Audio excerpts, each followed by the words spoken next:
Hi guys, எல்லோரும் எப்படி இருக்கீங்க? இன்றைக்கி நம்ம வீட்டில் நான் தான் சமைச்சேன். ஸோ அதனால் வீடியோ எடுத்து போட்டேன். ஸோ நம்ம எவ்வளோ தான் உருகி வேலை பார்த்தாலும் சரி, பாசம் காட்டினாலும் சரி, நம்ம வீட்டை பொறுத்த வரைக்கும் நான் ஒரு வேலையாக பார்க்காத பிள்ளை அப்படி தான் சொல்லுவாங்க.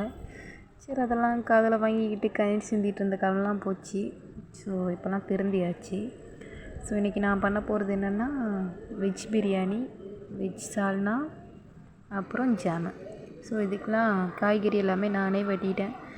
இதுக்கு பெருசாலாம் ஒன்றும் இல்லை, அப்படியே வீட்டில் என்னென்ன காய்கறி கிடக்கோ அதெல்லாம் போட வேண்டியதான். நான் கேரட், பீன்ஸு, உருளைக்கிழங்கு, பீட்ரூட்டு, வெங்காயம், தக்காளி இதை மட்டும் தான் போட்டிருந்தேன். தக்காளி ஜாம் செஞ்சேன், நல்லா தான் இருந்துச்சு. எனக்கு ரொம்ப பிடிச்சது இந்த வெஜ் குருமா தான். எப்படின்னா, நான் அதை ஃபஸ்ட் டைம் ட்ரை பண்ணியிருந்தேன். எப்படின்னா அதுக்கு ஒரு தேங்காய் ஃபுல்லாக அரைச்சி ஊற்றி நல்லா ட்ரை பண்ணியிருந்தேன். நல்லா இருந்துச்சு, டேஸ்ட்டாக இருந்துச்சு. ஆனால் எங்கள் வீட்டில் உள்ளவங்களுக்கு தான் அது உரைக்குதுன்னு சொன்னானுங்க. ஸோ அவங்களாம் ஜாம் வச்சு சாப்பிட சொல்லியாச்சு. ஸோ பிரியாணியுமே நல்லா வந்துருந்துச்சு. என்ன லைட்டாக வேகாத மாதிரி இருந்துச்சு, பட் பசியில் சாப்பிட்டாச்சு. ஸோ எக்ஸ்ட்ராவாக குடிக்கிறதுக்கு லெமன் ஜூஸ் பண்ணியிருந்தோம். ஸோ அதெல்லாம் பண்ணிவிட்டு அப்புறம் சாமி கும்பிட போயிட்டோம். இங்கே வந்து நம்ம குலதெய்வ கோயில் தான் வந்திருக்கோம்.